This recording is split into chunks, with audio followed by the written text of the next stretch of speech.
Here's the solution to 2017, the position, velocity, acceleration question that was used in 2017. All right, we have two particles. This is not a calculator, so I'm not going to have Desmos in it. From 0 to 8, and you have 1, and this is the position of P, and then you have a second particle, and you know the velocity of the second particle. And you're also given a position time for that, like a point. So think of this like this. No, try the position is. So think of it like this. So the position, the answer is 5 when t is 0, when that time comes. So part A, when is particle P moving left? So particle P, to know if it's moving left or right, that's a velocity question. So to find the velocity for P, I'm going to take the derivative of the position. So the derivative of a logarithm is a fraction. What I see goes in the denominator. And then the derivative of what I see is the numerator. Make it equal to 0 and solve it. Whenever you have a fraction equal to 0, just the numerator.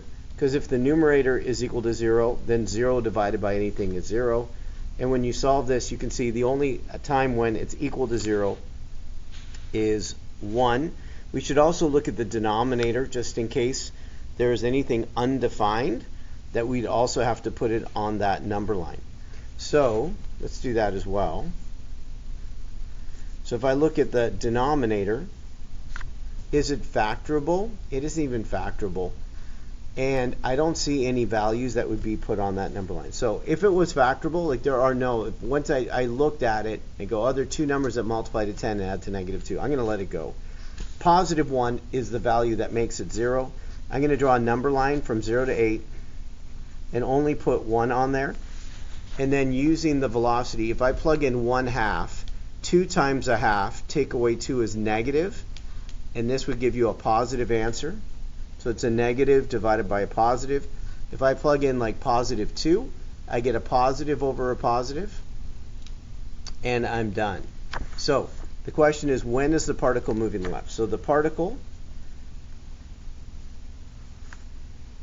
let's go with this. The particle P is moving left from 0 to 1. And it doesn't say explain your reason. I would say since the velocity is negative from 0 to 1. But it doesn't say that I need to say because. Part B. In part B it says, and you should always try it first, find all times during which the two particles are traveling in the same direction. So I already have it for part P. So for P, I see what direction it's going. For part Q, again, I'm going to look at the velocity equal to 0. So that's the velocity equation for Q. Make it equal to 0. This one is factorable. So two numbers that multiply to 15 and add to -8 and solve it. Both answers are between 0 and 8. So I'm going to draw, in fact, I'm going to draw it almost like they're underneath each other. So like if I have 1 here, I'm actually going to have that. Here's 3. Here's 5. And then I'm going to do the sign. So this is the most important part here. So if I pick a number between 0 and 3, like 1, and if I plug in 1, I get a negative answer times a negative answer, which is positive. If I picked a number between 3 and 5, like 4, if I plugged in 4, I get a negative times a positive. And if I picked a number between 5 and 8, like 7, it's a positive times a positive. And then when are these signs the same? So from 0 to 1 and 0 to 1, they are not the same. How about from 1 to 3? 1 to 3, all of these numbers are positive. So from 1 to 3, it's positive. From 1 to 3, it's also positive. Keep going. 3 to 5 is negative, not matching. 5 to 8 is positive. 5 to 8 is also positive. So what are the directions in terms of they're going in the same direction? So we can write down particle P and Q are going in the same direction and then write down the answers.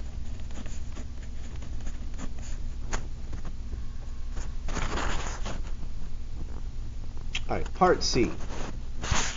In part C, and again, you should try it first and press pause, find the acceleration of Q. So I'm going to take the derivative of this. I'm going to call that A for acceleration. That's 2t minus 8. And then I'm just going to plug in the number, which is 2. I don't even have to simplify it. That's good. And then, is the speed increasing, decreasing, or neither at 2? So I need to also know the velocity at 2. So I'm going to do that as well. So again, the velocity, I'm plugging in 2 for t and solving it. That's 4 plus 15, that's 19, take away 16, that's 3. I do usually solve it to understand if it's a positive or negative answer. Notice the signs are different. So that means at t equals 2, particle Q is slowing down or decreasing in speed. And then say why, because, and then what's the reason, right? And so there's different ways we can say it, but I'm going to say the acceleration at 2 is less than 0, and the velocity at 2 is greater than 0.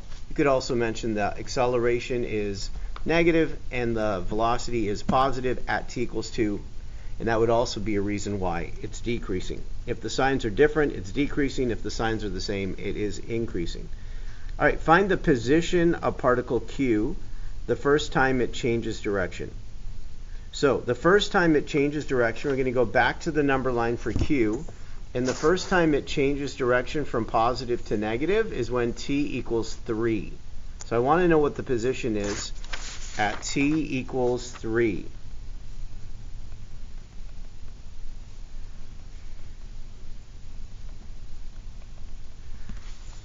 Now, to solve that, I am finding the position, which is like x at 3. I first need to start with what I know about particle Q. And so I know at particle Q, the position's 5 when it's 0. So I'm going to start with 5, and I'm going to integrate the velocity. Now, the t value I'm going to start with is 0, and the t value I'm looking for is 3. And I'm going to integrate the velocity and then solve it. So this is going to be 5 plus, and I'm going to plug in the velocity right now, which is t squared minus 8t plus 15. Now I'm not going to simplify this at the end, but I'm going to do this. I'm going to integrate, add 1 to the exponent and divide, add 1 to the exponent and divide. 15 becomes 15t, and that's not plus c because we have bounds. It's between 0 and 3. And then we need to plug in. So first I'm going to plug in 3. Not going to simplify it. Going to plug in 3. Again, not going to simplify it. Plug in 3. And then subtract. Now, I recognize you could go 0, 0, 0, but really all of that is just going to be 0 at the end. And that is the position of the particle. I don't need to simplify. I could simplify it, but I don't need to simplify it, and it's done. All right, that was 2017. One more question for your homework. That was 2016. Again, I think you should try it. It's way better than watching the video first. You should try it first. And only watch the video when you're done or you need support, not as a first situation. Number 2 is a calculator question. So we talk about the velocity of the particle is there. I'm going to type that into Desmos right now. So that's 1 plus 2 sine, make sure I typed it in correctly, t squared divided by 2. I think we got it. Oh, did I not even type in what it was? So this is via t equals there. And it says, see how, like, look at what I have right there. There's a lot of stuff going on. So that's fine. It's a trig function. It's periodic. All right, let's go back and see what I can do with that graph in a moment. So at time t equals 4, is the particle speeding up or slowing down? So I need to know the velocity and acceleration at 4 to determine that. So the velocity at 4 is 2.978. So I'm going to write that down. The velocity at 4 is 2.978. Then I need to know the acceleration, which is just the derivative at 4. So I'm going to go v and the derivative at 4, and recognize the derivative is negative 1.164. And then what conclusion can be made from that? Is this particle speeding up or slowing down when the velocity is positive and the acceleration is negative? So at t equals 4, the particle is slowing down. Because, do I need to say why? No. Done. Part B.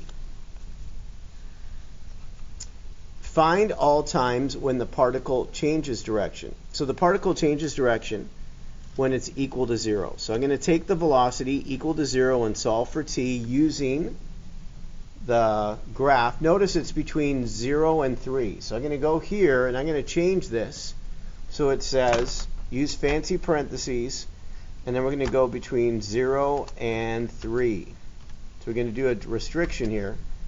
And then just from 0 to 3, when does it equal 0? When does it change direction? And that's at 2.707.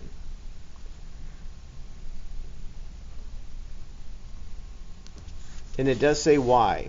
So at t equals 2.707, the particle changes direction because the velocity changes from, and that was positive to negative.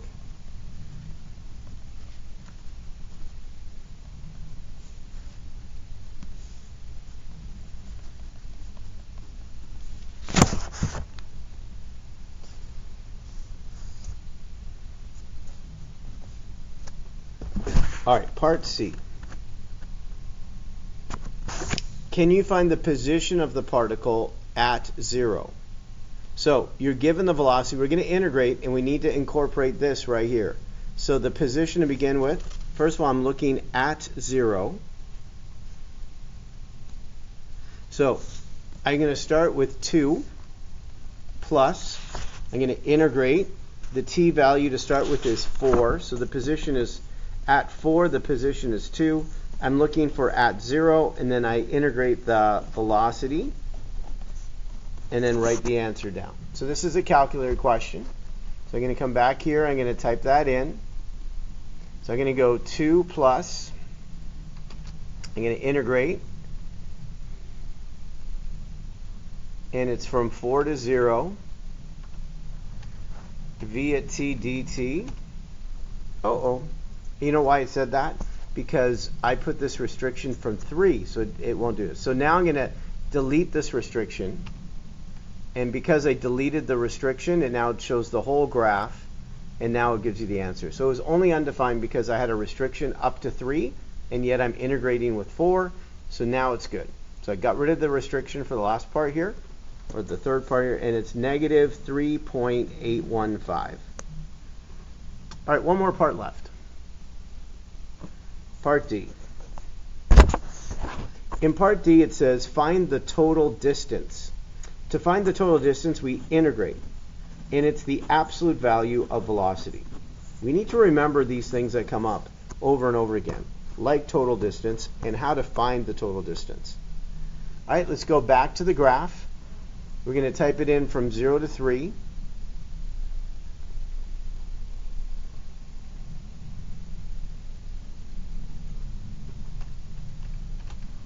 Again, I'm going to use absolute value bars. Oh, not ST. And that's 5.301.